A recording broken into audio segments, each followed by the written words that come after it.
ചെല്ലട്ടെ. നിക്ക്, നീ പോയിട്ട് എന്താ ചെയ്യാൻ പോണത്? അത് ആളെ കറക്കി കൊണ്ടുവരുമ്പോ കണ്ടാ മതി. ഐഡിയ എന്താണെന്ന് പറഞ്ഞിട്ട് പോടാ. അതെ, വ്യക്തമായിട്ട് പ്ലാൻ എന്താണെന്ന് പറഞ്ഞിട്ട് പോയാ മതി. ഇനി വന്നേ. പറഞ്ഞേ. ആദ്യം ഞാൻ നേരെ ചെല്ലുന്നു.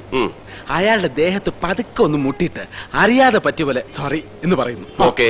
എന്നിട്ട് മുഖം ഒന്ന് ഉയർത്തി സേതുമാധവന്റെ മുത്തച്ഛനല്ലേ എന്ന് ഒറ്റ ചോദ്യം. ആ ചോദ്യത്തിൽ അയാൾ വീഴുന്നു. ഇവൻ പോയാ വീഴൂ? ഞാൻ വീഴ്ത്തും. ഓക്കെ, നീ ചെല്ലു.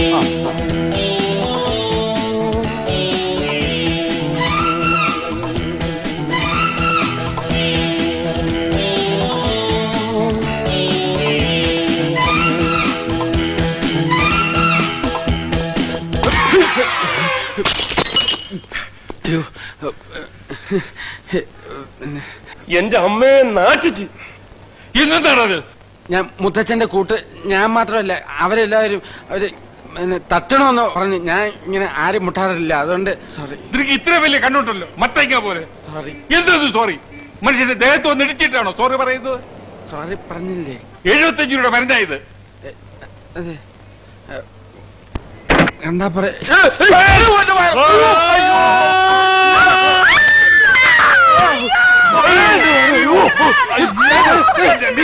താങ്ക് യു മോനെ, താങ്ക് യു വെരി മച്ച്.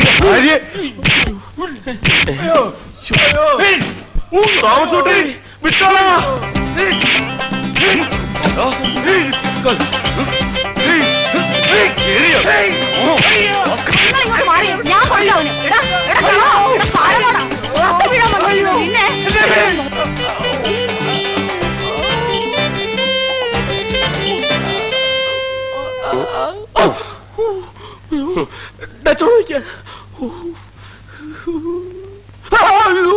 ഇനിയിപ്പൊ കരഞ്ഞാ മതിയല്ലോ, നാണമില്ലാത്തവൻ.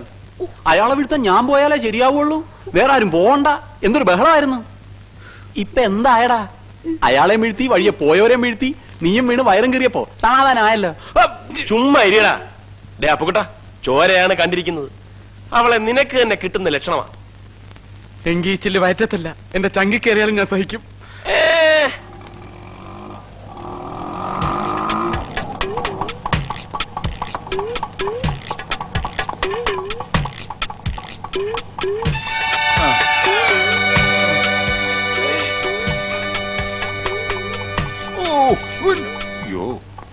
കാര്യമായിട്ടൊന്നും പറ്റില്ലെന്നാ തോന്നണല്ലേ? എന്റെ ദൈവമേ, എന്താ ഇത്? എന്താ പറ്റിയത്? എന്താ മുത്തശ്ശ, എന്താ പറ്റിയത്? എന്നെ ഒരുത്തൻ റോട്ടിൽ ഉരുട്ടിയിട്ടു മോളെ. ആരാ മുത്തശ്ശ? വേറെ ആര്? അവന്മാര്. ഇത് അവന്മാർ തന്നെ.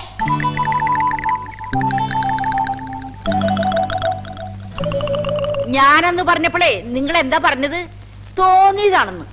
നിങ്ങക്ക് ഇത് തന്നെ കിട്ടണം. മുത്തശ്ശൻ ആളെ കണ്ടാൽ അറിയോ? അറിയോന്നോ? അവനെ ഇനി എവിടെ കണ്ടാലും ഞാൻ കൊല്ലും. വെറുതെ. അന്ന് വന്നവന്മാരൊക്കെ കണ്ടാലേ എനിക്കും അറിയാം. എന്നെ മാത്രമല്ല, നിങ്ങളെ രണ്ടുപേരെയും അറിയാവുന്ന. വരും, അവന്മാര് ഇനിയും വരും. ഇനി വന്നാ ഞാൻ വെട്ടി തുണ്ടൻ തുണ്ടാക്കി ഈ മിറ്റത്തിടും. നോക്കിക്കോ. നിങ്ങളിങ്ങ് വന്നേ. അതെ, നിങ്ങളെ 3 വരെ അവർ മനസ്സിലാക്കിയ സ്ഥിതിക്ക് ഇനി ഒറ്റ മാർഗ്ഗമേ ഉള്ളൂ. എന്താ? നിങ്ങൾ അവളെ അങ്ങോട്ട് മറന്നേക്കണം.